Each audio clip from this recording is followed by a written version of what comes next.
Am I the meanest?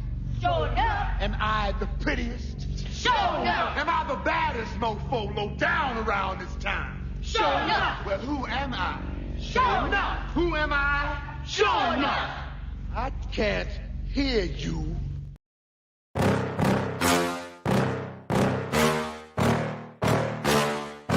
Yeah. Please tell me that I can't, that I won't, that I fail, that I'll never make it out, yeah.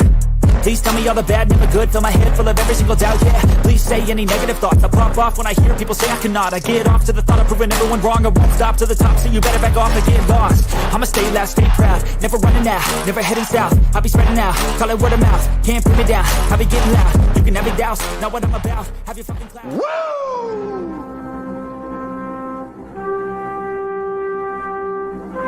It's showtime, folks! The jackals, hyenas, they're barking at him, laughing at him. They nip his toes and eat the food that's in his domain. They do this, and they get closer and closer and bolder, till one day, that lion gets up and tears the shit out of everybody, runs like the wind, eats everything in his path. Because every once in a while, the lion has to show the jackals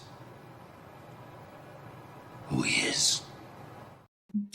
Welcome to the Mafia Sports Report on the Built-in Buffalo Network. I'm your host, Tommy, and joining me is my main man, Mr. King Aramis. What up, King? What's going on? What's going on? You ready for the game today? Dude, I'm hyped, man. Let's get to some of these chats real quick. Super Bowl Bills, do we know the inactives? Do we know? I don't know. Normally my man Spin's here, so let me check. Spin, man, what's up with that, dog? What's up with that? So for the Broncos, Tyler Beatty is questionable for the game. Frank Crum, the offensive tackle, is out with an illness. And the only guy who's questionable for the Bills is Brandon Codrington. So here's your inactive. Spin is on top of his game. I was just calling you out, and you came correct. Inactives, no surprise here. Cornerback Kyrie Elam, inactive. Brandon Connerton, inactive, which sucks because, man, I really enjoyed him this year. Watching him this year, he's dude. I like we are set with him, man, as far as kick return, punt return. But he is out. He got hurt last week. Ryan RVD is out. Dwayne Carter is out. Jalen Virgil is out. Mike White, obviously, is a third-string emergency quarterback. So they did call up two former Broncos, Virgil and who was the other guy that they called up? I forget who it was. But they called him up from their practice squad. Not that you're going to probably see any action from him today. Ohio against the world. What's up, Tommy? Let's go. Let's get it done. Our cornerback expected Benford. What? Our CBS expected. Yeah, well, they're idiots. Steelers sucks. Balls there. Coach suck balls. Yeah, I know. Callie, man. By the way, yesterday's game. Did you watch yesterday's game? The Steelers and Ravens. I watched some of it. Like, what up, G? Oh, dude, Steelers offense is putrid, bro. It's so bad. Like they have a problem there. They have a major problem there, and a lot of fans want Tomlin to go. A Steeler fan. So curious what they do there. I don't think they get rid of him. That's that because he'll be. Let me tell you something. They get rid of him. He will be.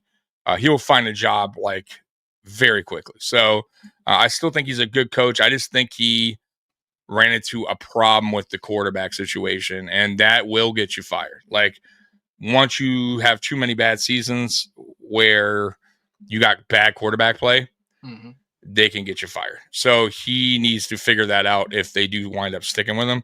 What's up, Beth? So, but yeah, man, Baltimore, man, I said it going into the playoffs. People were asking me what's the one team I think, would be our toughest out, and I would say Baltimore. Now, obviously the Chiefs, I still respect the shit out of them. That would not be an easy out by any means, but Baltimore, when they get Henry going, bro, it's tough. It is really, really tough. It's a tough matchup, especially for our defense. Like our defense is just not built on the line. We're just not big enough to match that, match them as far as their running game goes. So I'm not that I worry, but that's going to be a tough game. If we get past Denver today, we do see Baltimore in Buffalo. But once again, that's if we get past today. So I don't want to go too far ahead. So, yeah, what do you think our toughest out would be if we get past Denver today? Would it be Baltimore or KC? Until we've beaten Baltimore in the playoffs. We've beaten Lamar Jackson in the playoffs. We have, yep. So without Derrick Henry. Well, yeah, I get that. I still think coaching for them is not as much of an advantage as it would be for KC. So until I see the Buffalo Bills beat KC in the playoffs, for me, the hardest out is always going to be KC. I agree with that. I'm like, I can't even argue. I can't even argue because we have yet to figure them out when it counts. So, but man, I just feel like once Baltimore gets that run game going, it's tough. They're a tough out. Well, if you stop them early, yeah, and you force them to make it all about Lamar in the passing game, then I feel like you definitely have a very good chance to beat the Baltimore Ravens. It's just when they get going early and stick with that run game, it's tough. Like, you know what I mean? Like, we saw that earlier this year, right? Once Derrick Henry busted off that 80-yard run against us, it was kind of a snowball from there. You know what I mean? Like, we just couldn't really. And playing catch up, by the way, it is also tough against that type of team because they run so much, which means they kill the clock, which means playing catch up, you cannot make any mistakes. And we did. Remember, we had a bad turnover. Once things started kind of shifting in the second half, where Buffalo started to play better. And if you go look in Pittsburgh's game yesterday, which I know you watched a little bit of it, they were down 21-0 going into the half. Mm-hmm. Well, they made it close going in the second half. They only allowed like the 7 points. It was 28-14. They had an opportunity to make it 28-21, and they 3 and out, and then that was it. Like, you know what I mean? Like, and then Baltimore responded, and it was a wrap. So it's just, you just can't fall behind on that team. I feel, you know what I mean? That's the one thing. You got to get on them early, and then just ride it out, man. Yeah. One thing real quick, I just want to say about that Baltimore game. The threat of Baltimore seems big now because of the final score, and I think people remember the run by Derrick Henry a lot more than what they remember in terms of the adjustments that Buffalo made, even in just the beginning of the second half. If you look at what Buffalo was able to do to really, really stymie that Baltimore Ravens offense, I don't fear their offense going into next week. You know what I'm saying? Yeah. I think the fact that we showed that we have answers. On top of that, we didn't have Taron Johnson, we didn't have Matt Milano, we didn't have Terrell Bernard in that game. No, I get it. Yep. So I'm with you. For me, going into the Baltimore Ravens game, it's more about can we get ahead and just make them play from behind? Because, again, this is not a Ravens team that we've seen play from behind very much at all this season. And I think the times where we have, it's resulted in the 5 losses that they've had. Whenever they've gone against a good quarterback with a good offense who understood what they were doing, and I don't think the Buffalo Bills were that in Week 4. That they lost. You know what I'm saying? 5 times. Right. So again, for me, it's KC until I see him do it, and even for what we're going to see going into next week, I don't think people should be really nervous at all. I gotcha. And Roy, I get it. I'm just saying. Listen, I'm just saying we're talking about the games that are already played. So last night Baltimore played. Obviously, that's the only reason we're talking about. And somebody asked me, obviously, like what I think the toughest out would be if we played them, and I feel. I mean, obviously the Chiefs, right? But Baltimore is just they're tough out. They're definitely tough out. But yeah, you're right. Early hot take. I think this game has blowout potential. Honestly. G pick Denver is not an easy one. Listen, here's the deal. There's no every team in the playoffs pretty much earn their ticket there, right? Like, I'm not saying like I don't think we're gonna totally blow them out. Now, maybe Aramis does. We'll get to that at the end of the show, but I think we are the better team. We got the home field advantage. I feel like we have the better quarterback. I just feel like we have we've been playing together for a long time now. I think Denver is just starting to build up that team. I just feel like we're a better overall team in that sense. And I just don't feel like Denver's offense is going to put up a whole bunch of points today to make that game close. I feel like, listen, I like Denver's defense. I respect Denver's defense. Surtain is probably one of the best, if not the best corner. But I still feel like we can put points up against them. I've seen games where they've played pretty bad football this year. Even on the defensive side, they've given up some good amount of points. So listen, I don't think it's going to be a totally major blowout, but I can see the Bills winning by at least 7 to 10 points. So, but we'll get to that later once we get done. I know Raven for Life. See, Raven for Life. He's a buddy of mine on he comes on here. So yeah, I get it. You're a Raven fan. That's. I don't know if you're going to smoke us. We'll find out if we get to that point. Let's get there first. Both teams are extremely well head coach. Well, you guys have a Super Bowl winning head coach. We have a coach that flops in the playoffs. So I don't know. I got you, Tommy. I got here a few minutes late. All good, Roy. Someone with a 716 area code saying y'all. Is that not a thing? I say y'all all the time. Yeah, y'all. Yeah. Who said y'all? Did I say y'all? No, I don't know. Ravens. Tommy was in the playoffs to make you think what in the playoffs make you think we got the better quarterback? Voters don't think he is about. Yeah, who cares what the voters think? They also thought we would not make the playoffs. So I mean, most of these people out there that do voting, because a lot of these voters are actually media. So I'm sure most of these media members that have a vote, I promise you, at least 50% or more did not have the Bills making the playoffs this year. I promise you that. Let's see here. Callie Blitz. What's up, Callie? Our defensive McDummy play calling is shitty. See, I feel like McDermott, it's like, what do you think of it? You think Bills Mafia is 50-50 on McDermott? 50% love him, 50% hate him, or you think it's getting a little bit higher on the love-hate? No. And surprisingly, I still think a lot of people love him. And I think the success the team has had this year has kind of reinforced that love. Now, what could instantly tear it all down and create a 30-70 situation for McDermott in terms of favor, I think, is if they lose this game. But if they lose any other game after this, people are definitely going to make the excuse of, well, they weren't supposed to win anything at all. This is a transition year for them. And that'll be another reason that the owner feels it's okay to keep him. Right. Yep, I hear you.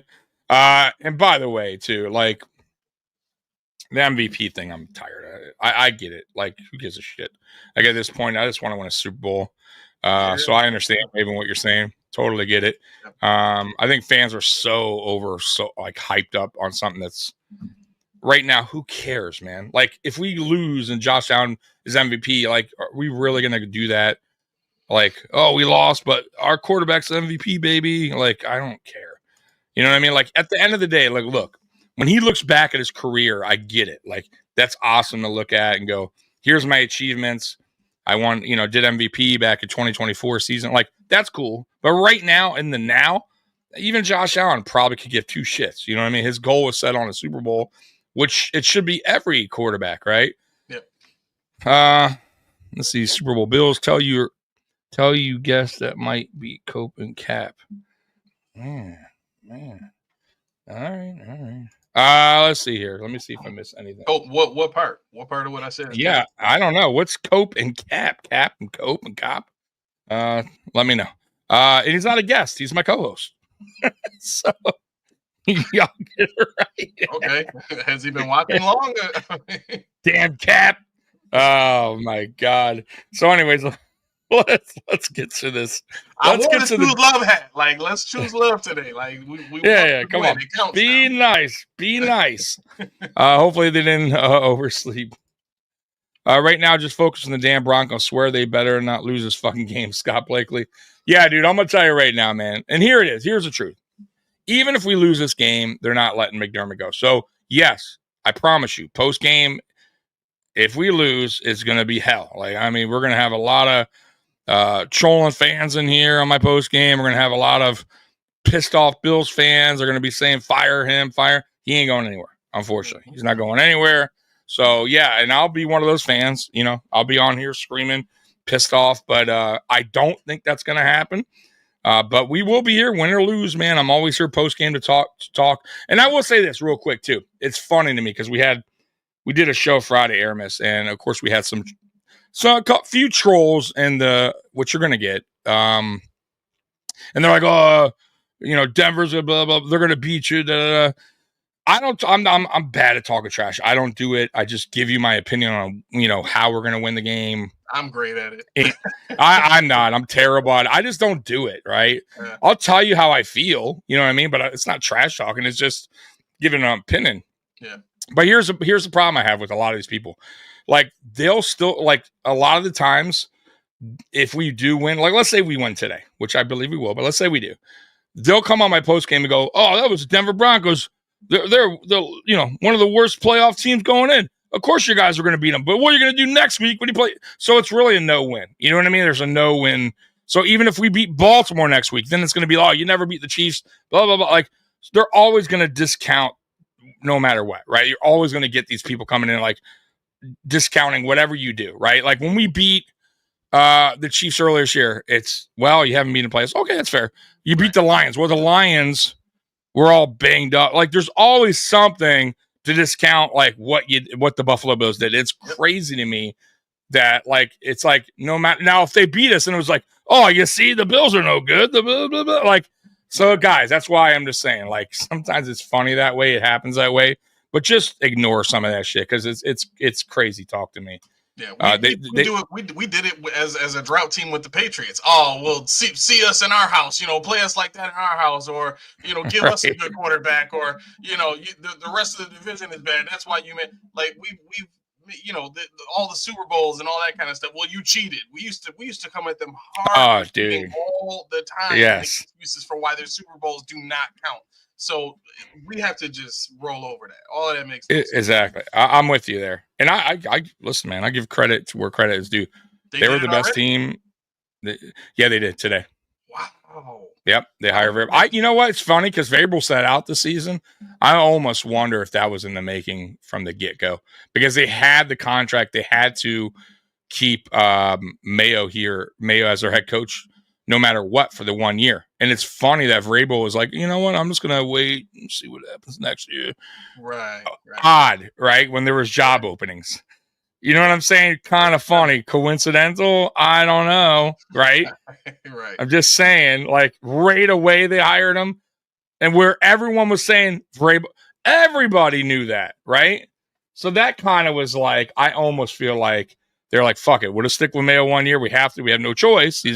It's the contract says so. We can get sued or whatever. You know what I mean? Like, so let's just like go with the contract. And it's a rookie quarterback. We're not going to do anything anyways, right?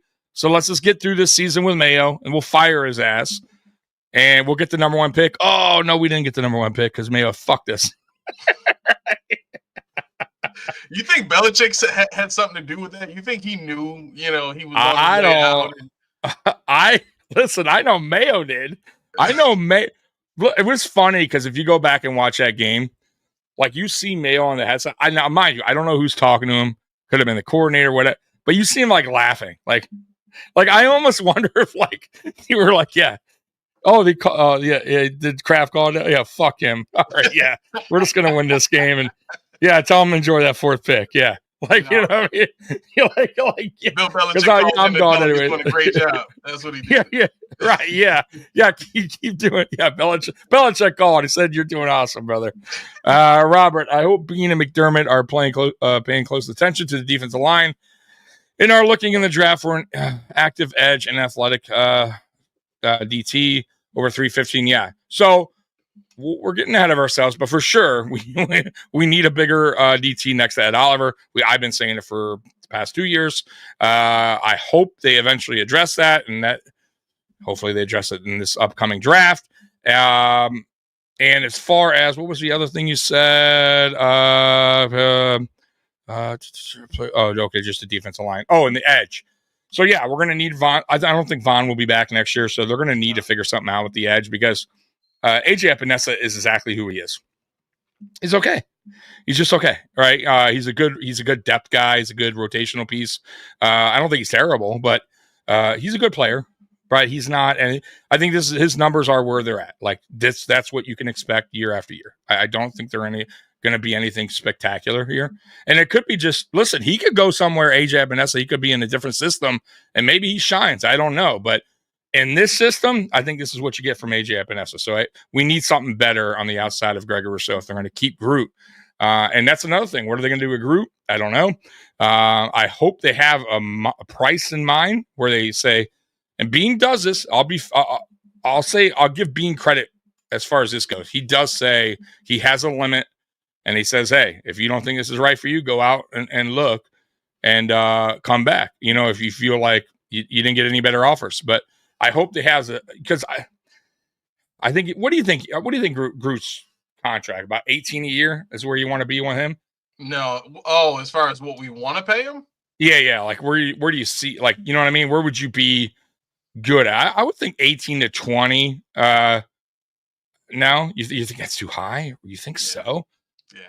Well, no, man, he's still young, man. Well, I get that. But for what he gives you and what this team needs in terms of an elite pass rusher, if you're going to, your options right now are Myles Garrett, trade for Max Crosby, or draft the guy. Those are your only three options going into next year that make any kind of sense for the Buffalo Bills and where they are in their build, right? And if I'm looking at what I want to pay a Greg Rousseau, who is probably only going to give me, he's averaging 7-8 sacks a year. It's not like it's 10, you know what I'm saying? And they don't come in the most opportune times. They usually come against bad offenses.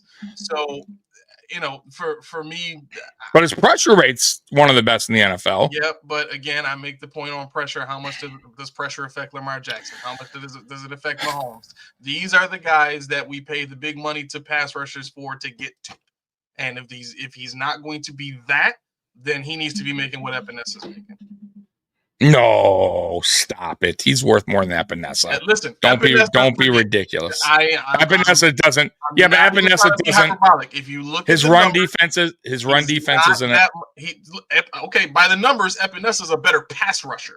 So yes, Rousseau is a better run defender, but look at the numbers. I promise you, they bear out. Epinesa is a slightly better pass rusher than Greg Rousseau right now. Even with the contract. It may not look like it to you, but in terms of the amount of reps that Epinesa's got versus the amount of sacks that he's got, and then you carry that over and look at what Greg Rousseau has in terms of reps versus the sacks that he has, Epinesa's got a much better sack rate too. Listen, this is not me saying this. This is the stats. Right. Facts. So, don't you think Greg Rousseau still has room to grow as a player? I think AJ Epinesa already hit his ceiling.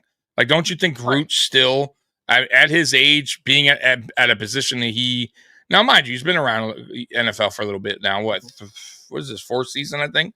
Fourth season. But he's still kind of new. I'll be honest with you. He's kind of new at the position. He was new when he went to Miami at that position. He went from tight end to DE, right? I'm just saying, I feel like he can be better. I don't think he's taken a major step forward since being a Buffalo Bill, but he's taken steps forward each year. I feel like his game has grown. Now, what if you do bring in, like you said, like we somehow can get a Garrett, which I don't think is possible. Like, I just don't think Bean would be willing to give up draft capital because he doesn't do that often. But what if you do? Let's say a Crosby or whatever. Let's say you get a Hendrickson lined up next to Groot, where Groot is putting the pressure on, but you got this other guy who's an elite passer. I mean, then that don't you think that would work better than Epinesa next to that? You know what I'm saying? Conceptually, that could work because you know, it's in terms of the 4-3 base or even the nickel defense that the Bills play and what they need their defensive line to do. Greg Rousseau would fit that perfectly as long as they have an elite pass rusher on the other side. Now, here's where you get in trouble with that. You would not be able to afford pretty much anything else on the defensive line with Ed Oliver's contract and then now Greg Rousseau's contract plus whatever Hendrickson or Crosby or Myles Garrett would want in terms of average salary. Yeah. So It would be extremely, and this is why I say, for the money, I don't think Greg Rousseau is a good fit if you want to go out and get a great pass rusher. The only way to guarantee that you can pay Greg Rousseau that much money and have an elite pass rusher is if you do whatever it takes to get the best pass rusher in this upcoming draft. And there are some good ones. Yeah, that's true. That's true. And maybe Groot does come back on a team-friendly deal. We have had players that do that, by the way. So it wouldn't surprise me. But maybe he does want to test the market. You know what I mean? And I think Bean would give him the opportunity to do that. So, but let's get on to today's game, which is a big game, wild card weekend. Buffalo Bills have done well in the wild card. We have normally gotten past this point. It's the division round, obviously, that we have stumbled. So today's game, we are healthy, finally, going into the playoffs, except for our kick returner, which is whatever. You know what I mean? I'll miss him, but he's not a key piece of this team. This is the first time since, I think me and Mikey talked about it, since 2020, I believe, that we went into a playoff with a full core of guys, like our full core of defensive players, offensive players, where everyone's healthy, good to go. There is no excuse, guys. Like, this is it, right? Like you can't, if we get bounced out this year early, we cannot sit back here and say we can't use excuses basically and saying, oh, but what if we had so-and-so, what if we had, this guy, that guy, this guy, things could have been different. No, man, we are going into the playoffs healthy as ever. I mean, honestly, since 4 years. So I don't want to hear it. Like, I don't want to hear it. And matter of fact, we clinched the division, one of the earliest since the 1990s, right? So, like, we've been kind of, let's be real, guys, coasting these games, resting players, not really using our playbook, right? Because supposedly, right, we're not showing our playbook. So we didn't play anyone week 18. Like, guys, we are well fucking rested. Guys are super healthy. And that's why I feel like today against the Broncos at home, there is no excuse not to at least win by 10 points today. Exactly. Okay, and that's another, and that's no slight on the Broncos. It's just, I feel we are the better team. We have the home field advantage for a reason. We have the best quarterback. Really, I would say in the NFL, but Patrick Mahomes, people can argue that. That's fine. And I feel like we are clicking right now. We are. Offensively, we are. Defensively, however, is a totally different story. And that kind of not worries me, but concerns me. So my whole thing is, Aramis, through this playoff run that we're about to do, I feel like we can go a long way if this happens. The defense has to get some early stops, and the offense has to come out of the gate strong.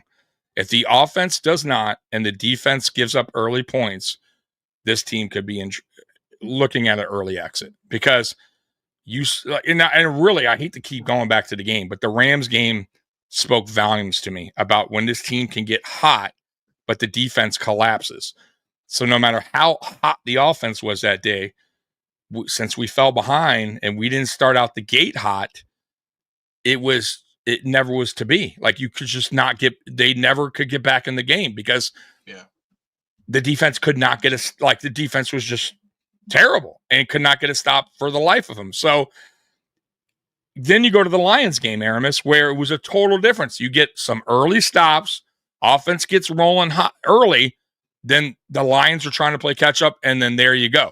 Right. We can stick with that. Like, I can work with that, and I feel like that is the only way this team gets to a Super Bowl. I don't see any other way. Yeah. I mean, how about you? I don't think it was a coincidence that Sean said after the Lions game that this is how we have to win games. I was able to talk to Damaris about it in our film review show, and the idea of Sean saying that we have to win this way is an acknowledgement that my offense is going to have to play like this, And my defense is going to have to be opportunistic, not just in turnovers, but in blitzes as well. We have to make sure we are shooting gaps early. We have to make sure we are getting guys unblocked to the quarterback, especially with a guy like Jared Goff, because he's not a mobile quarterback, especially with a guy like a Matt Stafford, who's not a supremely mobile guy. He moves a little bit more than Jared Goff does. The only issue with that is the teams that we have to get through to get to that point to face a Jared Goff or a Matt Stafford, you can't blitz them without huge risk. And I mean huge risk. It's the same risk that every team is going to take, especially the Broncos today, when you get a guy like Josh Allen who can just get out of it and get around it or get through it and make a play. You know what I'm saying? So the tough part for the Bills is you have to win with a defensive line that you invested very little in this year, and they have to be the reason that your defense is successful, because the secondary has already shown you they're either going to be out of position, behind in coverage, or not read it fast enough to make a play on the ball. So we're not going to get a ton of interceptions that are big plays in terms of where a quarterback did not intend to throw the ball. You know what I'm saying? All the interceptions that we've seen from our secondary has been overthrows or a receiver falling or a receiver being out of position, those types of gaffes. You know what I'm saying? So I really need the defense in the playoffs to just be very good at blitzing and very good at I think Beth pointed out earlier, peanut punches, things like that. Absolutely going to count huge for the playoffs. Yeah, and they've been counting. They were really what saved this defense all year was the turnovers, because defensively, guys, we were like not good, like 22nd or 23rd in the NFL, but our turnover differential was first. And that's how it really saved the defense this year. Like that's what helped out a lot, right? They didn't make them, let's be honest, really bad. Because like they would have been, if they didn't have those turnovers, that 23rd or 22nd or 23rd defense might have been 26. Like not good, like towards the bottom. It's you can't have that. You can't have that. By the way, this question earlier, you think is Khalil Mack washed? Yeah.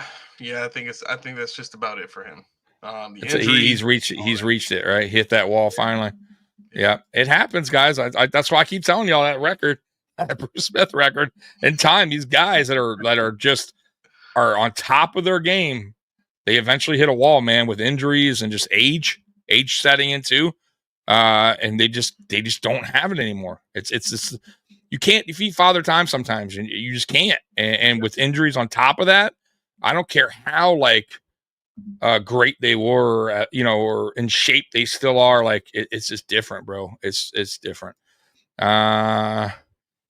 Ariel, I wanted your thoughts on Beans, fellas. I know we think we got snubbed for Pro Bowl and All Pro, but how is it that we continue to have a B roster around Josh Allen? I'll let you answer that.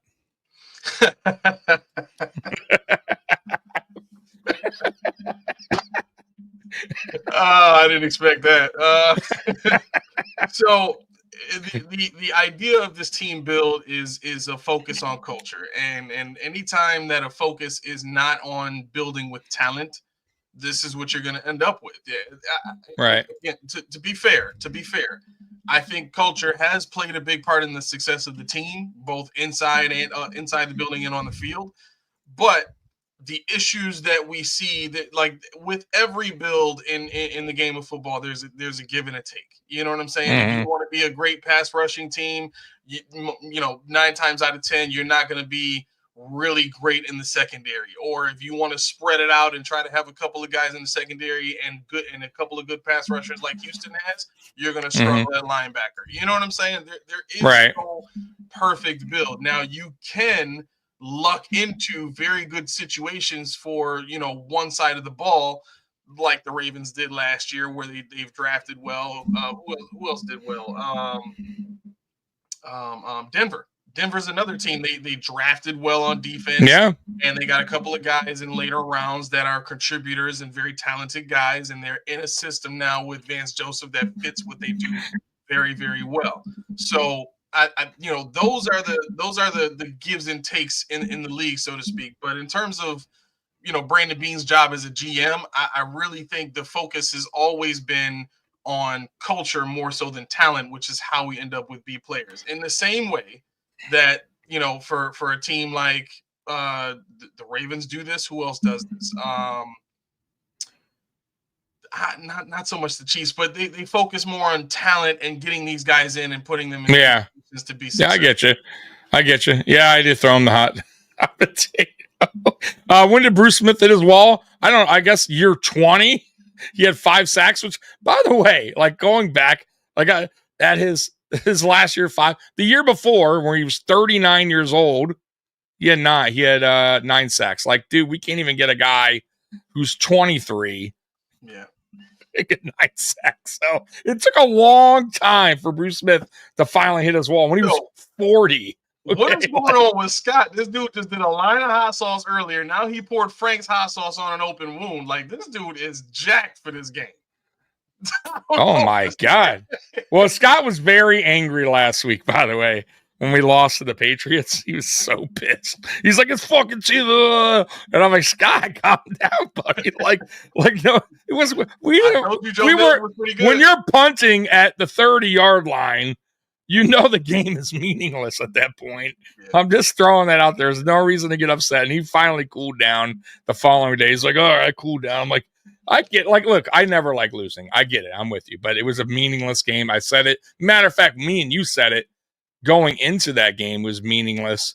I could care less. I really did. I didn't take anything from that. So now I did take it from some of the guys trying to earn, spots on the team, for the off season next season, and they didn't really perform well. So that was not great to see. But other than that, like I didn't like the Keon Coleman. He wasn't really effective, but I also will say, was his head into the game? Was he really into it? He had different quarterbacks playing with him who throw differently, put the ball in different spots than Josh Allen. You got to remember, these guys are used to one quarterback throwing to them, right? And then you got fucking sorry-ass Mr. Trubisky throwing these soft-ass passes to you.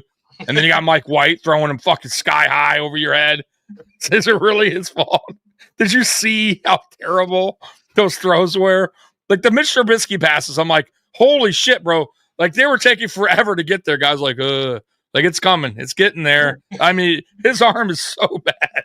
And then Mike White was throwing them sky high, bro, like way out of bounds. And I'm like, man, this is terrible. This is so, thank God we don't have to deal with any of those guys. And I was kind of excited to see Mike White last week. I'm like, okay, because, man, Trubisky's so bad. But Mike White was terrible. Maybe he has regressed. I don't know, because I remember him with the Jets. He wasn't that bad. No. We got a super chat coming in. Thank you very much.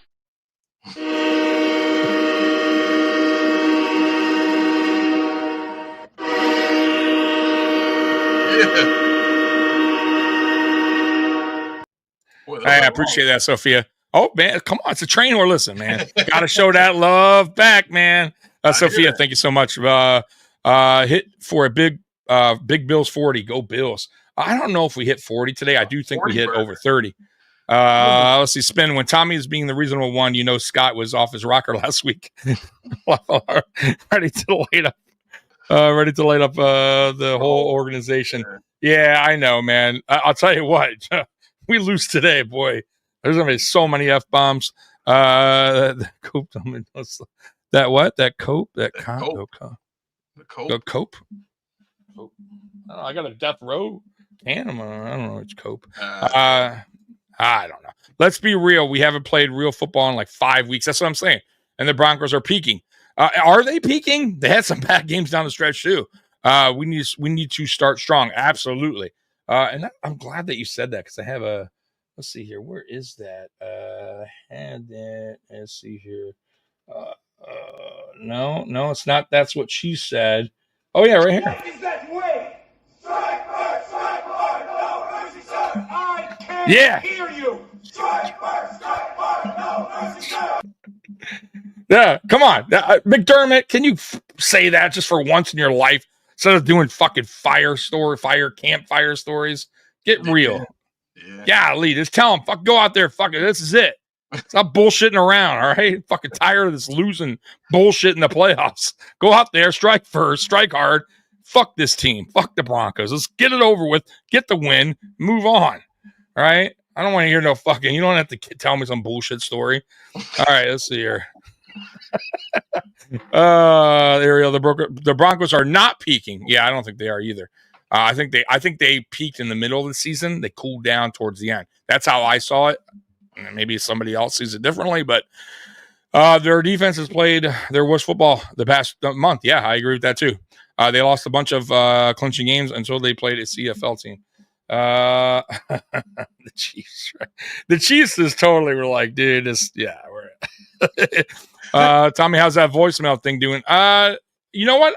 Not great, but listen, you guys could call and leave voicemail. I wish people would. I have a hotline. I wish I put the number there for a Bills hotline. And maybe I'll tell you what, if we lose, I'm sure people will be calling. Might fill up. But, that's when you want to listen to it. I would hope that it was going to pop off. We'll see. I haven't really pushed it either. I'll be honest with you. But listen, I think I'm like the only one that has that. I don't know. Maybe somebody else does. But Bo Nix is playing his best ball of the season right now. Is he? I don't know. I mean, okay. Actually, he is. But based on what he's putting on tape, I haven't really. I mean, listen. I watched the Bengals Broncos game. I was impressed. I thought he's had a really good rookie season, but I haven't really paid close attention over the last month, so I couldn't really. Well, it does help when you have. I think Denver's offensive line is very underrated. Very underrated. You talking about Ben Powers? They added Mike McGlinchey. They added, and the guys they already have there, Garrett Bowles and the center. I forget his name too, but their offensive line as a whole is very, very strong, especially in pass protection. He's even against the Ravens. He had a lot of clean pockets, and for him to have the amount of comfort that he has in the pocket to be able to just make his reads, get the ball out. Sean Payton is making this offense very easy for him. I think we're gonna have to, like, Sean is literally gonna have to do some things to confuse Bo Nix, and with the offense Sean runs, that might be tough. But I still think we'll see Bo get confused with something today. I think something is gonna get on his nerves. All right, look, I put it right there. Super Bowl Bills. There's the number 314-2760. Call up here. Call up today. We're taking calls right now. Remember, it's just voicemail. So I'll play it though. I don't care. The VPOC, hey, my boy Captain D. Good luck. Hey, he's a good dude. That's a Dolphin fan. I feel bad for him. He had a rough season, but he's a diehard fan, man. And he also, my boy here keeps it real. By the way, I love that he keeps it real with his team. He's not a homer, right? He tells you how it is, man. Which I is definitely got to check him out then. He's a good dude. Yeah, he's a good dude. Now he has no content. I set up his page about 4 years ago. He still haven't done anything. That's all right. He'll get there. Yeah. But he comes on my show. He comes on the Shakedown, and he's really good. He actually is very knowledgeable, knows his Dolphins. I keep telling him, man, get on it. And he hasn't done it yet. But when he does, I think he'll take off. He knows his stuff. No, Scott Blakely. You guys send me his Twitter. Yeah, I will. Yeah, Captain D's my boy. Scott Blakely, do you have a bleep button? You play voicemail? Listen, man, ain't no bleeps, man. You also want to cuss, just try. Just don't go fuck bullshit. Oh, but it's funnier whenever the bleeps are there. Oh, no, I like. Listen, I like keep it real, man. I don't need the bleeps. I like it. Let's keep it raw, man. Ain't no uncensored here. Captain D and Curtis are awesome. Yeah, they are, man. They're good dudes, man. Captain D ain't no Anthony, who's still the conductor on the empty Jets train. Choo choo. Oh yeah, Anthony. So we had AFC East shakedown. We started the season, and the Jet. We have each guy representing their team, and we said, how are you going to do this season? Everybody had their go around, and he's like, everybody better get on the train. The Jets are coming for it. So, dude, I clipped it and I put it on like week 16 or 15, and I played it, bro. And I'm like, he's like, yeah, okay. I'm like, oh yeah, getting on that train. Everybody fucking jumped off that shit once it derailed in week fucking 2. Mud Ninja, remember the Bills are unpredictable. It's hard to prepare for that. Plus, our second half gameplay. So here's the deal. You know what's funny that you say that? I'm glad you said that. We are unpredictable at times. I will give you that. And I hate, because it should be true when it comes to this, Aramis. You talking about offense or defense? No, just in general, what I'm going to say.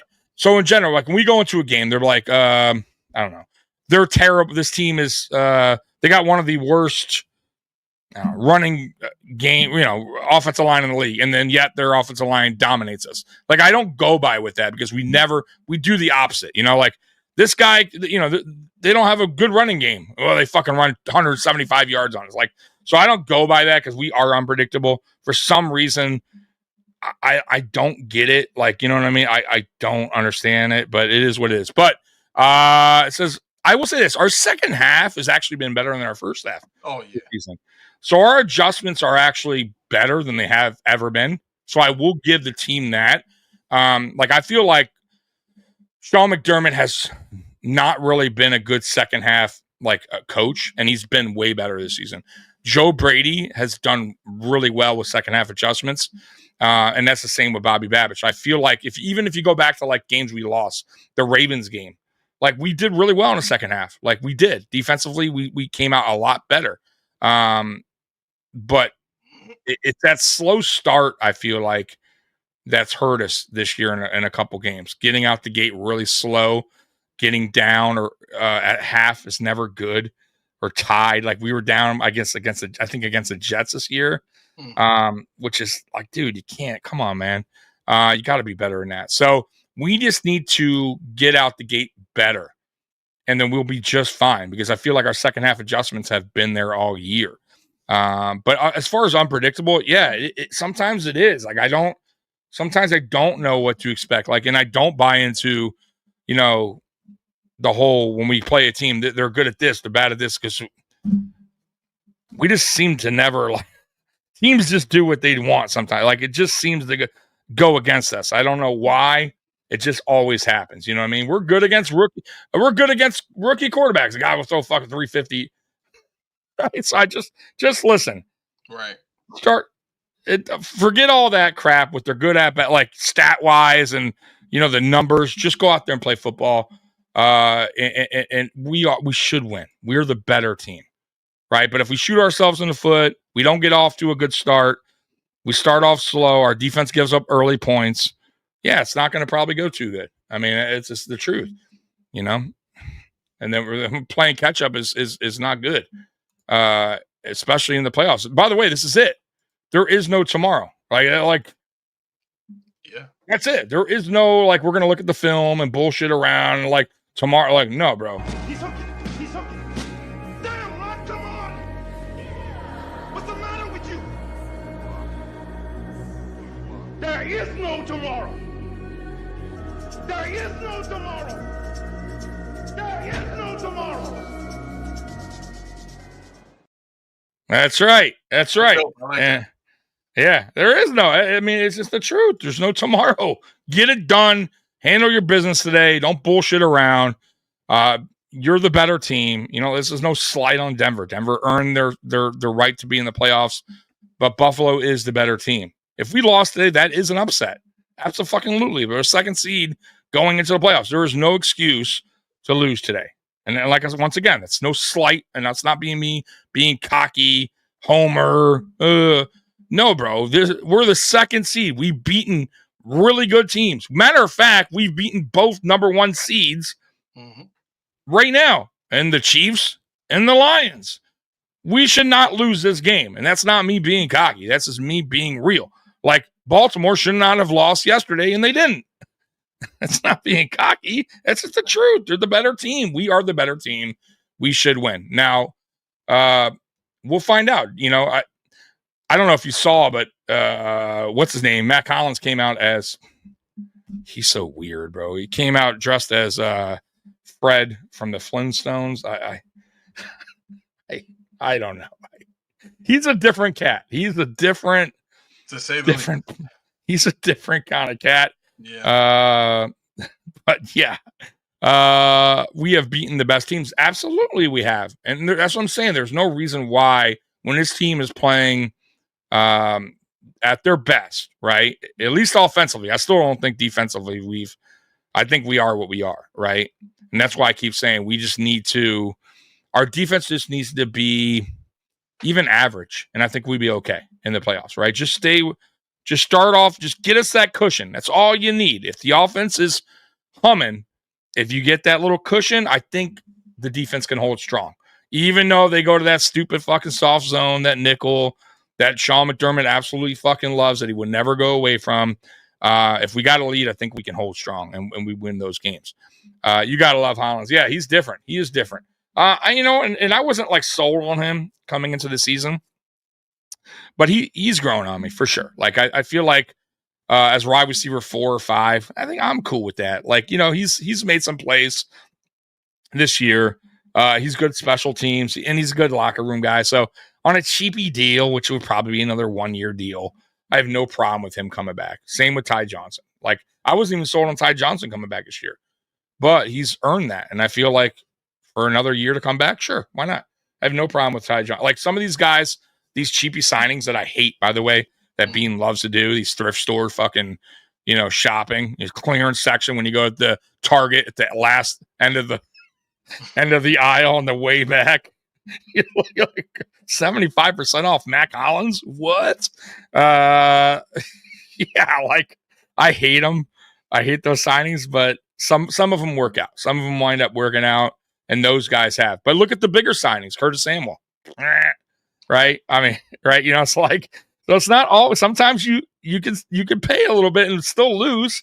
It's not, I'm kind of learning that at the same time too. Like not every signing, like thrift store signing, is a bad signing. You know what I mean? Not every signing that you think is going to work out, like you paid, it works out, right? Curtis Samuel, who's the other guy? MVS, the safety, Mike Edwards, like guys that we all thought when we talked in the offseason, like signings for sure are going to be on this roster, right? And MVS, Curtis Samuel, and Curtis Samuel's still here, but playing I at least. I knew they weren't going to do anything though. I knew MVS wasn't, but I thought he would make the team, and he did. But he was so bad they cut him. You know what I mean? Like, but Curtis Samuel, I would say he was my biggest like hype.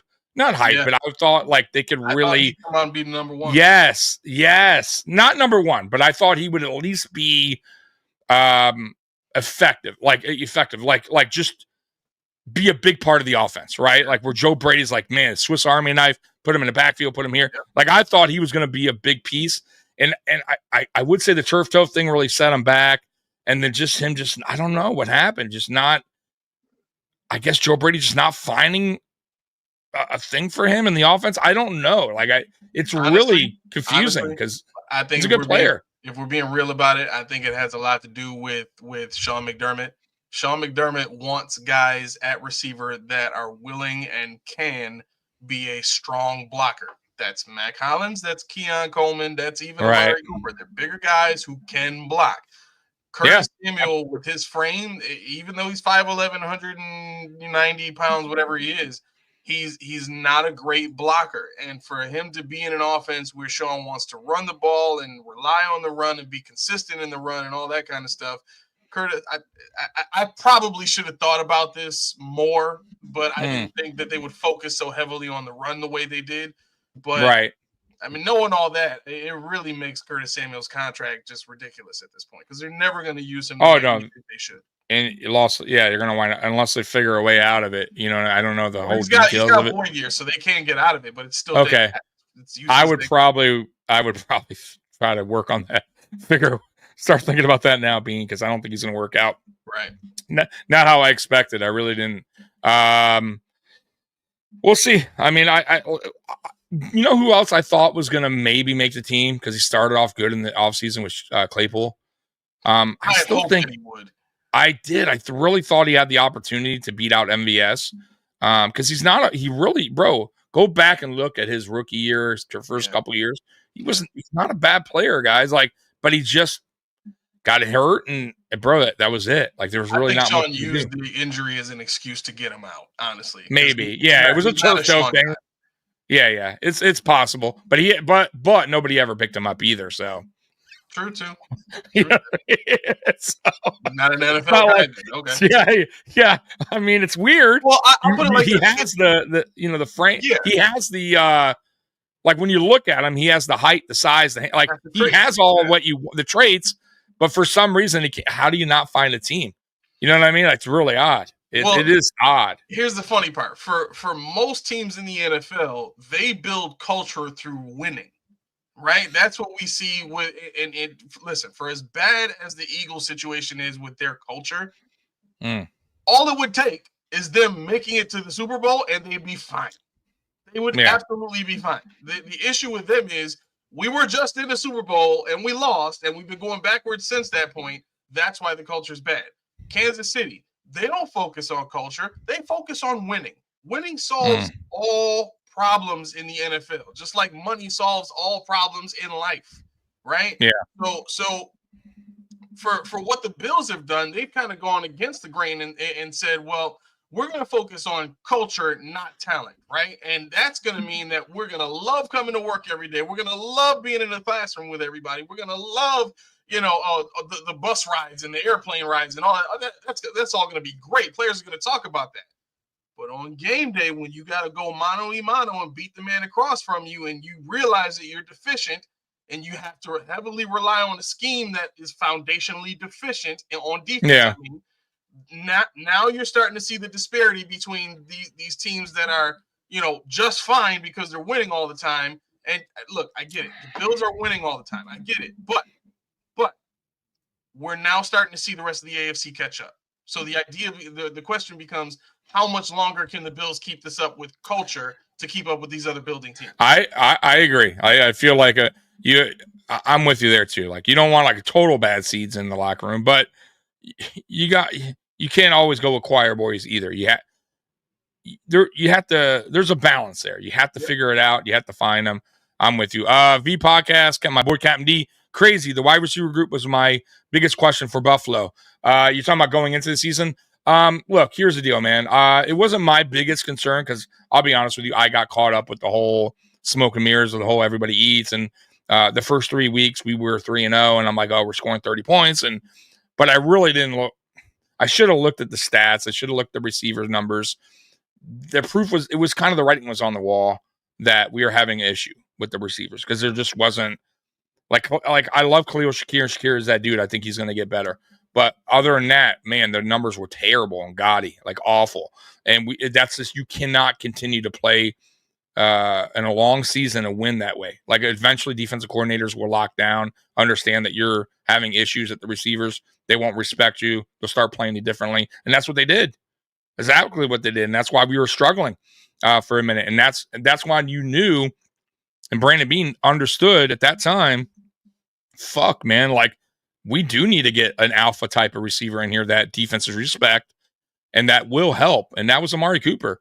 Now, mind you, Amari Cooper hasn't come in here and lighted it up, but he has the defensive respect, right? Because he still can be that guy. Defenses have to go in there and game plan for Amari Cooper, right? And which frees and helps everybody else up on that receiving group. Keon Coleman has had his best games when Amari Cooper's on the field.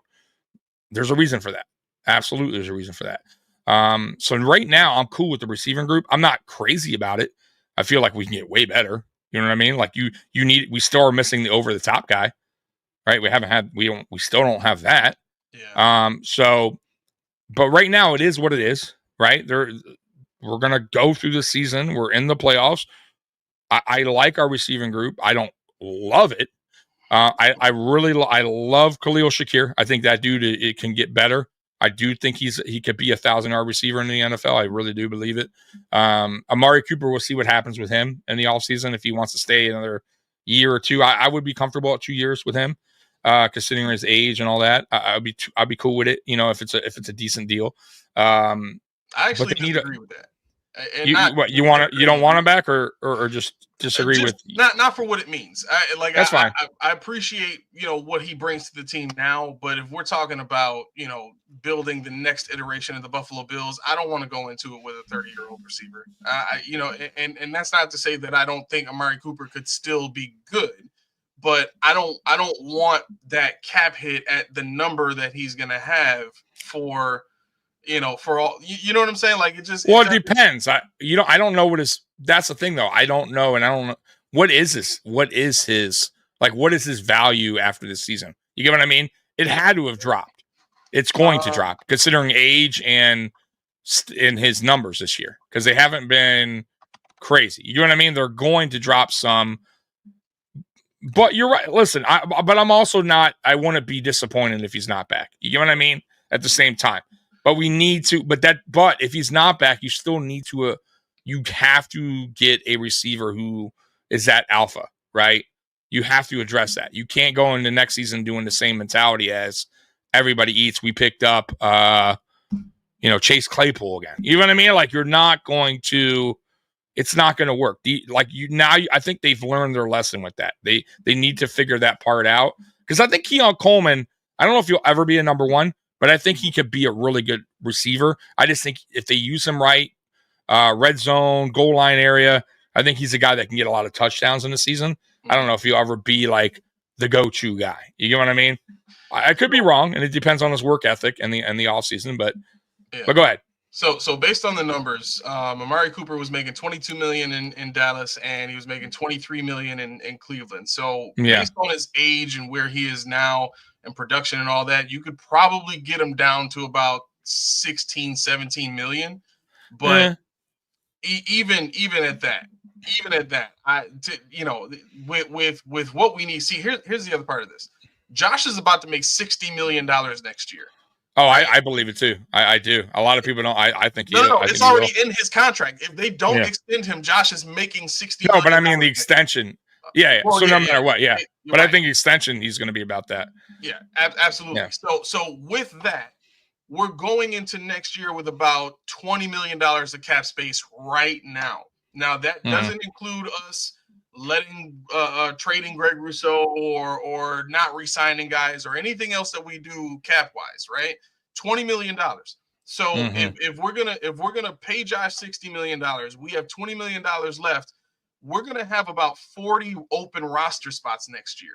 That's a lot for $20 million. Yeah, a lot of guys. Yep. So I agree. So a lot of what we're gonna have to do next year is build through the draft. Absolutely. Again, guys like Amari Cooper, even Myles Garrett. Somebody mentioned the kid from Penn State, the pass rusher. Do whatever you got. You got 9 draft picks right now. Do whatever it takes to go get that guy and build around him as an elite pass rusher. Yeah. Do that on defense, and then go get a big defensive tackle. Now you've got a defensive line that can make Christian Benford a much better corner. That can make whoever you put at CBC next year a better corner. Whoever you put at safety a better safety because they won't have to do much. These are the smart things that we got to start seeing this team do. I agree. Captain D says elite quarterback overrides everything. Common Dolphins brass get it right. Yeah, well, listen, I would say this. Finding an elite quarterback is easier said than done. Took us years and years and years and years and years, 17, actually longer than that. What am I talking about? 17, 18 years to get to a quarterback. And yeah, bro, like, listen, it can be done. There's really, really, really good quarterbacks around the NFL, but it's, I mean, you got to keep trying in the draft, bro. Like, I don't like the whole free agent. Like, I think watching, like, over the last, 5 years, like just free agents going around, quarterbacks getting traded, and these, the bigger names are up there, the Derek Carrs of the world, the Jimmy G's, Aaron Rodgers. That shit doesn't work, guy. Like, honestly, for me, if I'm a GM, you just keep trying through the draft, bro, even if you fail. Because I think it makes it's even worse when you go out and you trade for like one of these guys like Derek Carr or Jimmy G. I just don't like that route, man. Go through the draft, find your kid. Eventually you find them, and then you got him on a rookie deal, and then you know what he's about, and then you pay him, and then he's yours, right? Then he's your guy for a long fucking time. But you got to keep going that route. Desperate teams make desperate moves, and that's what they do. And you see what happens. It sets teams back big time and gets coaches fired all the time. And these guys will continue to just bounce around these quarterbacks, man, until people understand that You got to go through the draft. You have to find your quarterback through the draft, and you can find them. It just sometimes, man. Listen, the draft sometimes, man, it doesn't always work out, but doesn't mean you can't do it again. Arizona tried, and they fucking said, "Well, Rosen's terrible," and they went very next year and they got their guy. And I'm not saying he's a unbelievable quarterback, but he's a good quarterback. Like, you can win with him. You can if you build a team around him. He's not a bad quarterback at all. I mean, he had some issues, right? Like, whatever, and he had to grow up as a quarterback, and I feel like he's starting to, because I thought his play this year, the Cardinals quarterback, what's his name? I can't believe I'm having a brain fart there. What's the Cardinals quarterback? Kyler Murray. Murray. I feel like Murray this year has grown, like, as a quarterback, in my opinion. I really do, bro. And they're finally gonna get that. Like, now they're gonna. I think Arizona is gonna finally get what they saw in him when they drafted him, because he's a good quarterback. Randy Brooks. Hey Tommy, great addition with Aramis. He's a very good podcast as well. Extremely knowledgeable and good chemistry. The Broncos game still is anxiety provoking. You nailed it. No slow start. Yeah. Hey, Randy. By the way, Randy is a member of the Mafia Sports Report, and I appreciate it. I appreciate all of you guys. Honestly, all you guys in the chat today. Scott Spin, Super Bowl Bills, Largemouth Hunter. I'm trying to give a shout out to everybody. Tracy, Amari back today. Yes, he is. By the way, Amari Cooper. He was. I don't know what happened. I don't know if anyone knows, but he was out. Issue. Okay, so none of my concern, but I hope everything's fine with him. The most interesting man in the chat. So he always has something interesting to say. Aramis. Hello, Tommy and everyone. I'm still in the hospital getting stitches out today, but I'll be going home tomorrow. All right. Well, I hope everything's good with you, man. I'm glad you're going home tomorrow, brother. All right, so let's get to this game because it is 12:40. We got to get out of here soon. So, causes for concern. We'll quick go through that. Here we go. Cause for concern. Bo Nix escapability. So, what do you feel about that, Aramis? I think we have the defensive staff to mitigate that. We've got two good linebackers with decent speed that can spy him if we really needed to. But his offensive line is too good. I don't see our defensive line getting pressured just by itself. We're gonna have to blitz. So I think that kind of helps to negate his mobility. He's not really a run first guy either. His mindset is always to kind of extend the play. Just by sliding and moving around. I'm sure a decent amount of that is coaching by Sean Payton too. Yeah. But yeah, I mean, if you want to just run four at him and there's nothing available out there, he will take off on you, and that can be very, very dangerous. Captain D, yeah, Allen is elite. Like, he is. He is, to me. Like, you can argue I say he's the best quarterback in the NFL.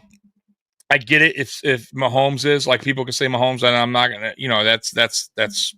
I totally understand that, by the way, because he has Super Bowl rings. But you can't really deny that he's at least, let's just say, top three. Even if Lamar fans want to go, Lamar's better. Blah, blah. Okay, fine. He is top three, and those three guys are elite. Like, no matter what, right now they are playing elite level. But if I were to start a football team today, like from the scratch, from the ground, I would pick Josh Allen. I would. I really would. That's no slight on those two guys.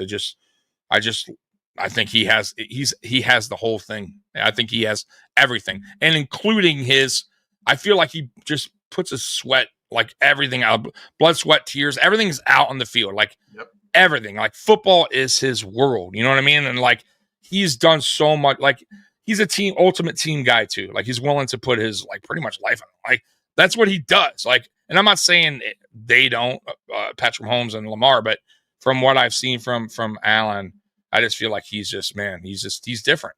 He's different, and he's a good kid too, man. Like, he's a really good kid. Let's see here. Buffalo 28, Denver 27. Jesus. Courtesy of Tyler's winning field goal. Well, if that's the case, we are not winning that game. Fucking Tyler Bass can't even make a fucking. By the way, Tyler Bass missed the shortest field goal of the season this year. Well, lovely. So no, I can't even feel confident that he's going to make the shortest field goal attempt of the year. So let's see here. Now awake 1 to 4 a.m. Philippines Pacific time. Wow. Wearing jersey of Bernard, Milano, Rousseau, Miller, Hyde, Oliver, Anna, Panessa. Yes. My God. So you have all this. So he's trying to pick a jersey. Is that what he's saying? Well, I would go no, with him and the family are wearing those jerseys. Oh, you guys are. Oh, okay. Yeah. Bernard Miller. Hey, nothing wrong with all those. Those are great. Yeah. So I guess I brought Micah Hyde back to do a hype video. I mean, that's this. Did you see that? Like, we're gonna. Like, I mean, was that the reason for him to do a hype video? Because he's not even like they're not going to ever use him this year. He's just back to be. I don't know what he's back to do. Hype videos. He's a coach. He's a coach. He's a coach. Yeah. With all these damn commercials, Tommy, better be making. I wish. If you guys only knew how YouTube works, YouTube takes a lot of money away. So trust me when I tell you, I wish.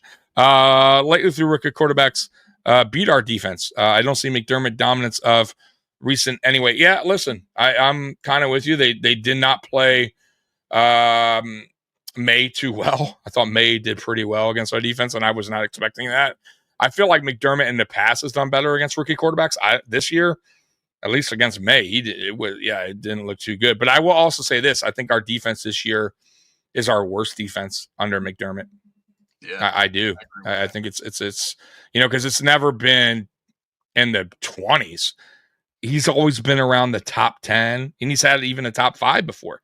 But now, like 23rd, like that's fucking guys. You know what's really sad about that is between Babbage and Sean, this has probably been one of the better scheming years that they've had with this team in terms of game plans and stuff like that. Like they've had some really good showings in terms of what they've done to take away things from offenses this year with I'll say a depleted roster, even though we still have some of the bigger names on the team from last year, but it's definitely worse. No, it's gotten bad. Spin, such a smart ass. YouTube is stingy. Sorry, Tommy prefers the chat to being super. Yes, and I don't know how you got this chat on here because I only have it on super chat mode. I mean, this is unbelievable. I don't know if you guys downloaded some kind of app so you can get past that. And all your chats are coming through because these are supposed to be only super chats, guys. I don't know what's going on here. It's a joke, obviously. I like this point right here. The 45-yarder for Bass. Oh, yeah. Anything extra points just go for 2 points all the time. He's missed 5 this year, by the way. 5 extra points. Unacceptable. NFL's best pass rush. So what do you do against a pass rush, man? Let's see. Block better. Let's see here. Let me think here. The snowman needs to show the snow. The snowman needs to snow the fuck up right in this game. Does that make sense? No. Deion Dawkins, Deion Dawkins is really good. Like, honestly, he's a really good tackle, but there's games where he just doesn't show up. He decides today is this not the day. And I don't get it with him because when he's on. Like he's one of the better tackles in the league, no doubt about it. And same with Spencer Brown. Like Spencer Brown is ascending for sure. Like he's starting to become that dude. And like I'm loving the offensive line right now as far as like guys that are actually ascending, which is I feel like Dawkins is who he is now. Like there is no more. He's reached the ceiling, but he's really dominant. Like he can be, right? Unless he doesn't show up. But most of the time he does. Next to him, Edwards is our weak link, but he's still average. Like we're fine right now. McGovern has actually played better than I thought at center. I'm cool with him. Like I was a little worried. I'm not going to lie to start the season, but he's performed very well. So I'm cool with him right now. I still like SVP for the future. Yes. But right now, I think while SVP is learning under Cromer, McGovern is a perfect fit. That I'm totally fine with that for now until they get SVP where they need to be, and then boom, and then McGovern have a nice, whatever in a couple year or two, whatever. And then you got Osiris Torrance, who I think has not reached the ceiling yet. I think he's only getting better and better. That dude is a quiet monster, dude. He don't say much, but he is a beast. He's only getting better, and he barely ever gets flagged. He doesn't hold much. And then Spencer Brown is just starting to really become one of the better tackles. Like, that dude is, if he could stay healthy, that's his thing. If he could stay healthy, and he has been over the last 2 years now, knock on wood, that dude could continue to be a Pro Bowl type tackle. No doubt about it. So we just need to fill that Edwards spot, I feel, right? We need to get someone a little bit better next to Dawkins. And then as soon as SVP is ready, you shift out, you get rid of McGovern, put SVP there, and now we're fucking cooking, guys. Yeah, that's it. But we're good right now, though. I'm cool with it. I'm about to give Deion Dawkins some credit, and those of you that know me know I know. There we go. I'll say this. I think,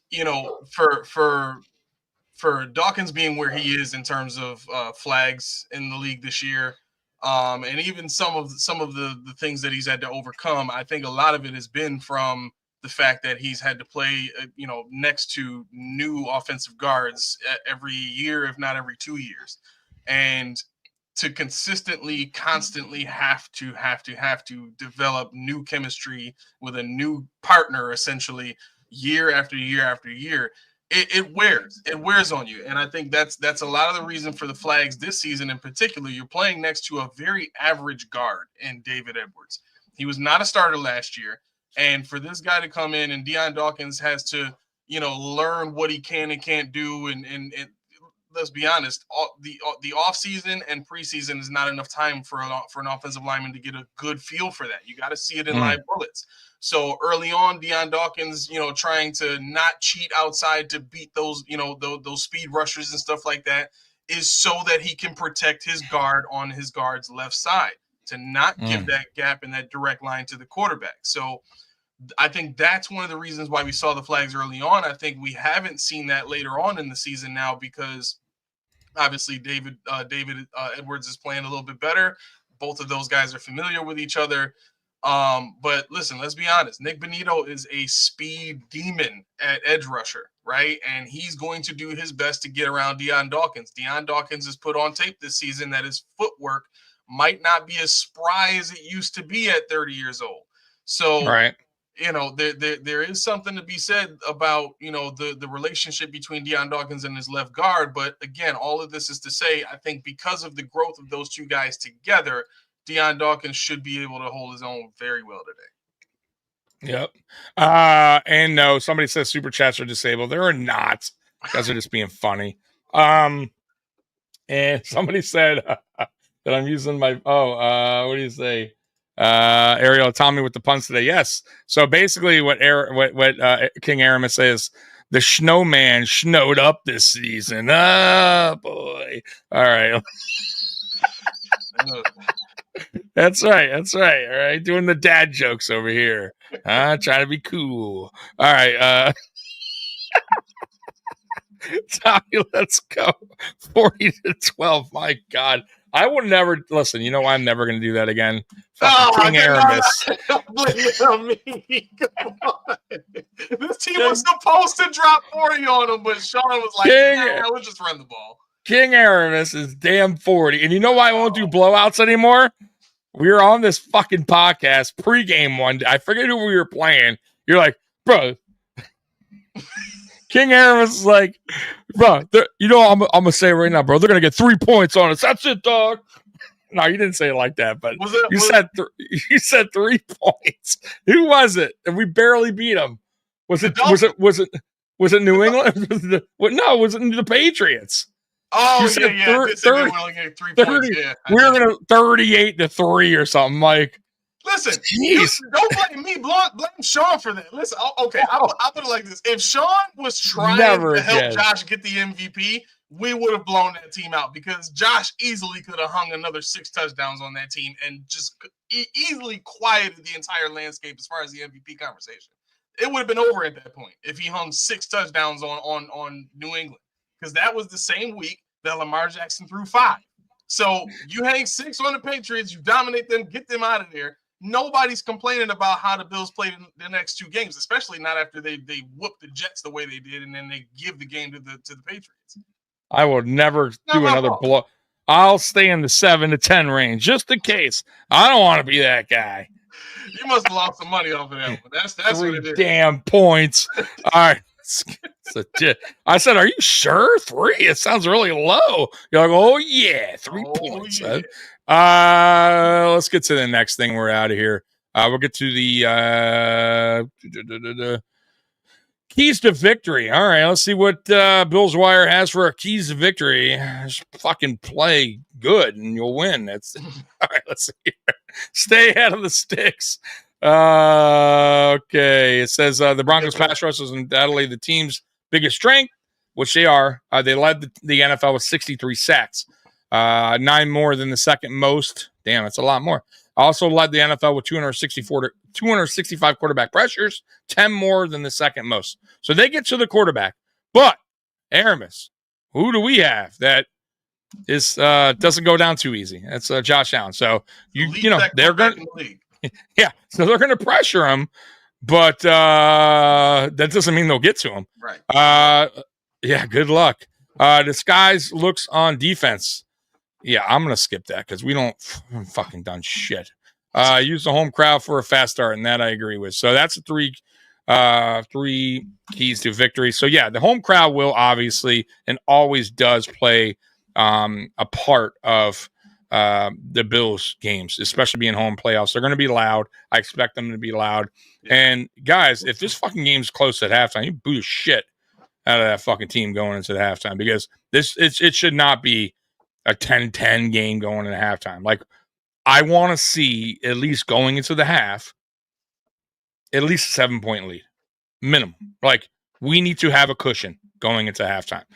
Because the second half is where we played better and we adjust. And that's where we can start to go, you know, move away a little bit, right? Get the lead, make the lead a little bit bigger. But if you go on there tied or even down, bro, like, that's unacceptable. That's unacceptable. We've had time to prepare. We've had guys sitting. There is no reason to come out flat. Absolutely no reason to come out flat against this team. So I want to see that I want to see them come out the gate today strong. That's what I want to see out of this team. That is my number one thing on both sides of the ball. Defensively, get them the fuck off the field at least their first 2 drives. At least. And the offense, get going early. No 3 points. I want touchdowns. Yep. And fucking Tyler Bass, can you make your goddamn extra point? So instead of 6, making it 7 when we score a touchdown? I can't stand when we leave points off the board. It bothers me. All right. I'm done bitching. I honestly want to see us on offense first. This has all of the smell of a we don't respect this team game for Sean McDermott. If they win the coin toss, I might be willing to bet they give the kickoff or the first possession to the Broncos, which would be a mistake in my mind. If you want to start, so you want the ball first? Wow, Is this your hot take? I forgot we have King Aramis's hot takes. Go for it, King.